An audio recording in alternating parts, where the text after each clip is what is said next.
எல்லாரும் இந்த பாத்திரத்தை உணர்ந்து அந்த நேரத்தை கருதி அழகா நடிச்சிருக்காங்க.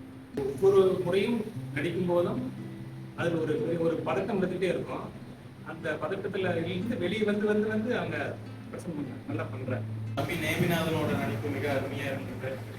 இந்த சின்ன வயசுலேயே இவ்வளோ ஆற்றலோட இவ்வளோ திறமையோட சொல்ல வந்த கருத்து எந்த தடுமாற்றமும் இல்லாம சொல்றதுங்கிறது வந்து it's a blessing. I think வாழ்த்துக்கள் அனைவருக்கும் வாழ்த்துக்கள். அந்த நாடகத்துடைய கருவு ரெண்டாவது தடவை பார்க்குறப்ப முழுசா புரியுதுன்னு நான் நினைக்கிறேன்.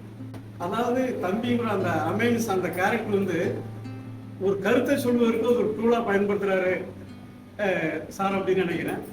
கருத்து என்னன்னு சொல்லி நான் எப்படி புரிஞ்சுக்கிறேன்னா, இன்னைக்குள்ள கல்வி முறை கல்வி வந்து வாழ்க்கைக்கான கல்வியா இல்லை, வாழ்வதற்கான கல்வியா இல்லை, யதார்த்தத்தை பிரதிபலிக்கிற கல்வியா இல்லை. அப்போ கல்வி ஒன்றா இருக்குது, நடைமுறை ஒன்றா இருக்குது அப்படிங்கிற கருத்தை வந்து மையப்படுத்துறாரு சாரு. ஏற்கனவே ஒரு தடவை தமிழ்நாடு முற்போக்கு எழுத்தாளர் சங்கத்து மூலிமா போட்டிருந்தாங்க, அங்கேயும் பார்த்தோம். கண்டிப்பாக அங்கே பார்த்ததுக்கு இங்கே இப்போ பார்க்குறதுக்கும் ஒரு புரிதல் தன்மை வந்து அதிகமாக இருக்குது.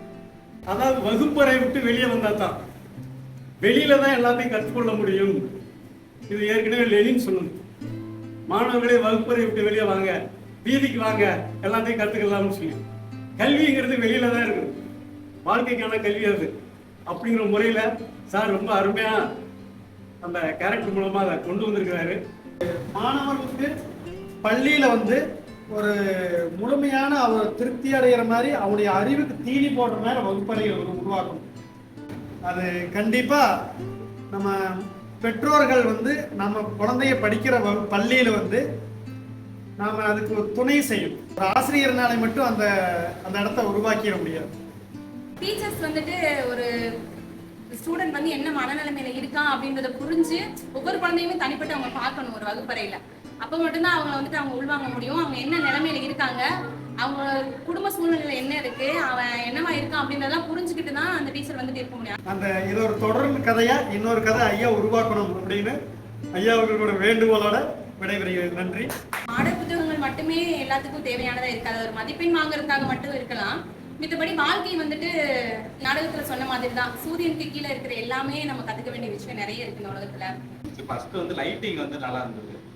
எஸ்பெஷலி அந்த ஒரு பதட்டமா வர இடத்துல கரெக்டா அந்த ரெட் லைட் கரெக்டா அதை ஃபோக்கஸ் பண்ணி பண்ணது ரொம்ப சிறப்பா இருக்கு. அவங்க அப்பா அப்படி வாங்கிட்டு இருக்கும்போது நானும் அப்படி கண்ணத்தை காமிச்சிட்டு இருந்தேன். என்னையே அறியாம நான் கண்ணத்தை காமிச்சிட்டு இருந்தேன். அவங்க முத்த கொடுக்கறது, அந்த குழந்தை வந்து முத்த கொடுக்கறது அப்படிலாம், அது ரொம்ப நல்லா இருந்தது. இது வந்து சவுண்ட் வந்து நல்லா இருந்தது. அந்த ஆக்சிடென்ட் சீனுக்கு நல்லா இருந்தது. ரெண்டாவது அம்மா பையனோட படுத்துட்டு இருக்கிறப்போ அந்த நைட் எஃபெக்டுக்காக அந்த ஒரு ஃப்ராக் வந்து கத்திக்கிற மாதிரி ஒரு சின்ன சவுண்டு, அது நல்லா இருந்தது. இன்னும் ஏன் வந்து அப்பாவோட புத்தகத்தை படிக்கக்கூடாதுன்னு ஒரு சீன் கேட்டாங்க, ரைட்டர் சார் இருந்தாங்க. நான் எப்படி இதை புரிஞ்சுக்கிட்டேன்னா, சின்ன வயசுலேயே அவன் கொஞ்சம் இமேஜினேட்டிவா இருக்கிறதுனால ஏற்கனவே ஒருவேளை அவன் ஸ்டடீஸ் எல்லாம் பாதிச்சிருமோ, நிறைய வாசிக்கிறப்ப அப்படி யோசிக்க மாட்டாரு. ஆனா ஒருவேளை அப்படி யோசிச்சதுனால கூட அவர் பயந்து இருக்கலாம் அப்படின்னு நான் புரிஞ்சுப்பேன். சரியா என்னன்னு எனக்கு தெரியல. அரங்கமைப்பு வந்து ஒவ்வொன்றுமே மிக சிறப்பு. ஆக்சுவலாக வந்து இந்த பெட்டி, இந்த பாய் இருக்கும், இந்த மாதிரி இருக்கும் அப்படின்னு. ஆனால் அந்த தம்பிக்கு கொடுத்த அந்த உருவம் அது ஹைலைட்டு. ரெண்டாவது இவருக்கு வந்து அந்த ஃபிளாஷ்பேக் ஒவ்வொன்று எக்ஸ்பிளைன் பண்ணுறவருக்கு வந்து அந்த ஐடியா எப்படி யோசிச்சாங்கன்னே தெரியல.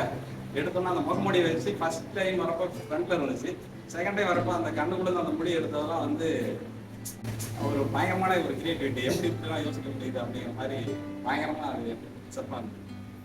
ஆக்சுவலி நான் உள்ள வரும்போது இன்ட்ரெஸ்ட் இல்லாம அம்மா போஸ்ட் பண்ணாங்க அப்படின்றதுக்காக தான் வந்தேன். பட் உள்ள வந்தாட்டி பார்த்துட்டுமே ரொம்ப பிடிச்சிருந்துச்சு. செட்டிங்ஸ் எல்லாமே தேட்டர் மாதிரியே ஃபீல் ஆகிடுச்சு. பால்கனி இருந்துச்சு, எல்லாமே நல்லா இருந்துச்சு. அப்புறம் பார்க்க ரொம்ப இன்ட்ரெஸ்டிங்காக இருந்துச்சு, நல்லா இருந்துச்சு, பிடிச்சிச்சு. இனிமேல் வரணுன்ற ஒரு மாதிரி ஒரு இன்ட்ரெஸ்ட். அப்புறம் லாஸ்ட் ஒன் பார்த்தீங்கன்னா அந்த இசை வந்து கரெக்டாக மேட்ச் ஆனது. ரெண்டாவது இந்த டான்ஸுக்கு தகுந்த மாதிரி ரெண்டு பேர்த்தோட டான்ஸுமே சூப்பராக இருந்துச்சு. ஃபர்ஸ்ட் வந்தவர் ஒரு எக்ஸப்ஷன் தான். அந்த செகண்ட் டான்ஸ் பண்ணுறப்போ அந்த மியூசிக்கு அவர் ஆடின ஆட்டம் வந்து அந்த தம்பியோட ஆடினது வந்து ரொம்ப நல்லா இருந்துச்சு. இப்ப இருக்க வாழ்வியல் முறைகள்ல நம்ம எல்லாருக்குமே தேவையான ஒரு நாடகம்னு நான் நினைக்கிறேன். அதனால எல்லாருக்கிட்டையும் கொண்டு போய் சேர்க்கறதுக்காக நீங்க எல்லாரும் உதவி செய்யணும் அப்படின்னு சொல்லிட்டு வாய்ப்புகளுக்கு அனைவருக்கும் நன்றி கூறி மிக மகிழ்ச்சி. தொடர்ந்து இந்த நாடக நாடக நிகழ்வுகள் நடக்கணும். அதுக்கான நம்ம எல்லோரும் ஒத்துழைப்பு நம்ம தரணும். அது நம்ம செய்வோம், முக்கியமாக செய்வோம். என்னால் பொறுத்த அளவுக்கு அந்த வேலையை நான் செய்வோம்.